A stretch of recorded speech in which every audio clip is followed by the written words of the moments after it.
Viens, âme perdue, viens à ton sauveur. Vois sa main tendue, saisis-la sans peur. C'est un court message qui t'invite pour ton peuple, pour l'âme qui est en train de me suivre. Je prie que tu prennes le contrôle de ce temps et que ceux qui vont écouter ma voix, que ton Esprit Saint les assiste à se mettre en règle avec toi, par la foi en Jésus. Que l'Éternel soit béni. Amen. Aujourd'hui, j'aimerais vous entretenir avec un passage, Genèse chapitre 3. C'est dans le jardin d'Éden. Ce matin, nous allons voir un peu ce qui s'est passé dans le jardin d'Éden. Le chapitre 3, verset 1er dit « Or, le serpent était plus rusé qu'aucun animal des champs que l'Éternel Dieu avait fait. Il dit à la femme, « Quoi? Dieu a-t-il dit, vous ne mangerez pas de tout arbre du jardin ?» Et la femme dit au serpent, « Nous mangeons du fruit des arbres du jardin, mais du fruit de l'arbre qui est au milieu du jardin, Dieu a dit, vous n'en mangerez point, vous n'y toucherez point, de peur que vous ne mouriez. » Et le serpent dit à la femme, « Vous ne mourrez point certainement. Vous ne mourrez point certainement. » Voilà ce que le serpent ancien qui est le diable, qui est Lucifer, ce qu'il a dit à la femme, notre maman à tous, qui est Hawa. Vous ne mourrez point certainement. Alors que Dieu, dans le chapitre 2, verset 17, il dit, « De l'arbre de la connaissance du bien et du mal, tu n'en mangeras pas, car au jour que tu en mangeras, tu mourras certainement. » Au jour où tu en mangeras, tu mourras certainement. Écoutez ce que Lucifer a dit. Lucifer a dit à la femme, vous ne mourrez point certainement. Vous ne mourrez point certainement. Vous voyez un peu la différence? Dieu a dit à la femme, Dieu a dit au premier parent, vous mourrez certainement quand vous mangerez l'arbre. Quand le diable est venu, il a dit à la femme, vous ne mourrez point certainement. Du positif, il a changé ça au négatif. Et la séduction est venue. Et notre maman a contemplé autrement l'arbre qui est au milieu. Et il a avancé sa main, elle a cueilli l'arbre, elle en a mangé. Elle a séduit son mari qui a mangé aussi. Leurs yeux furent ouverts et ils ont compris qu'ils étaient nus.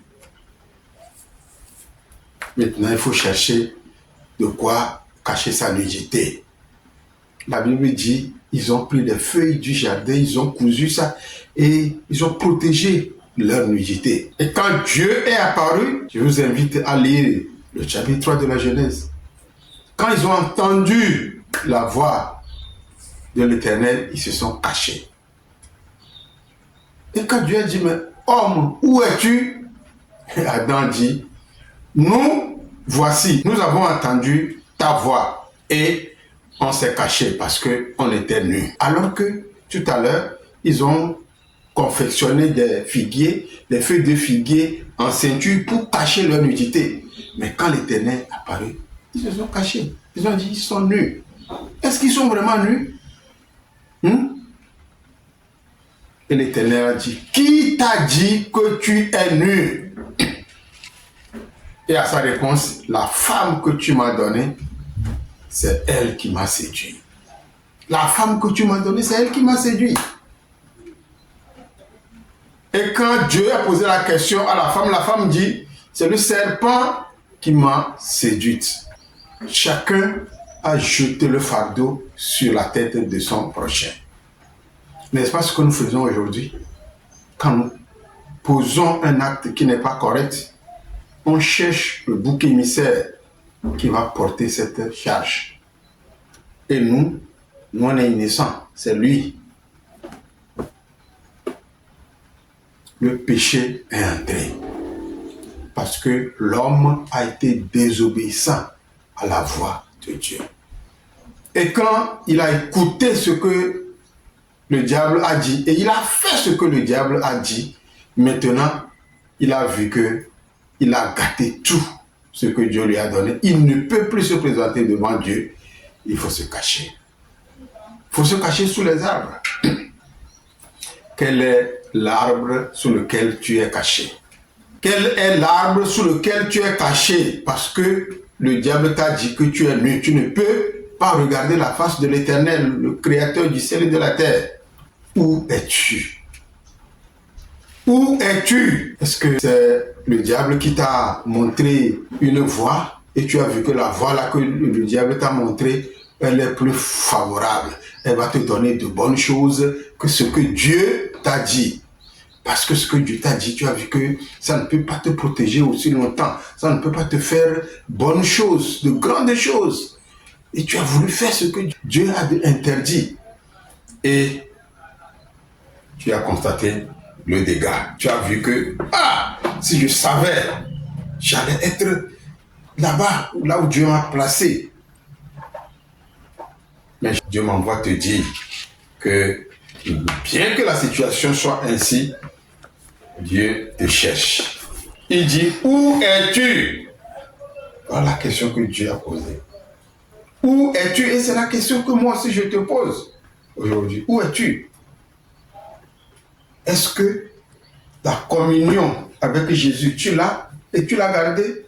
Ou bien tu étais membre d'une église, mais après certains trucs que tu as vu que si tu fais ceci, ça serait mieux, et tu as quitté l'église et tu es tombé dans le piège de l'ennemi et tu regrettes. Tu regrettes, mais tu as peur de revenir à l'église. Tu as peur de revenir à la maison. Mon frère, ma soeur, Dieu m'a envoyé te dire qu'il t'attend. Il faut revenir à la maison. Reviens à la maison. Reviens. Reconnais ce que tu as fait.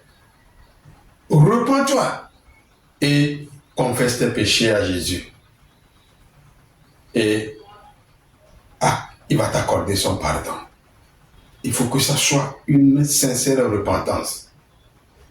Et quand il va t'embrasser, il va t'amener dans la maison, il ne faut plus te laisser séduire par l'ennemi.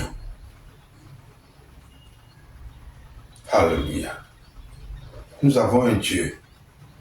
Nous avons un Dieu puissant.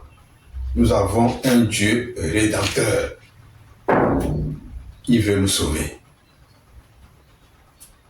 Il ne faut pas laisser le diable te garder dans le lien dans lequel il t'a mis en t'éloignant de Dieu. Regarde à Jésus. Tends ta main vers lui. Il va venir te prendre. Il va te délivrer par le sang, le précieux sang qu'il a versé sur la croix. Il va prendre contrôle de ton cœur. Il va te donner la vie éternelle. Voilà la bonne nouvelle que je t'ai apportée ce matin. Donne ton cœur à Jésus. Ne te cache pas comme Adam et Ève se sont cachés quand ils ont mangé le fruit de l'arbre interdit. Ils ont mangé, ils ont constaté qu'ils étaient nus, mais ils n'ont pas moyen pour cacher leur nudité. Quand on prend les feuilles pour faire ceinture, pour cacher sa nudité, la feuille, combien de temps tu crois que la feuille, les feuilles là, peuvent protéger ta nudité? C'est ce que l'homme fait aujourd'hui. Le diable a poussé l'homme dans le péché et il lui montre, fais ceci, tu seras protégé, fais ceci, tu seras protégé. Mais l'homme constate qu'il fait ça, mais il n'est pas protégé. Toi, combien de gris tu as déjà fait? Combien de féticheurs tu as déjà visité? Combien de marabouts tu as déjà visité? Mais tu ne te sens pas en sécurité parce que tu n'es pas en sécurité. tu ne trouveras pas la sécurité auprès de ces gens-là. La sécurité, c'est Jésus-Christ qui la donne. Viens à lui et tu seras sauvé. Amen.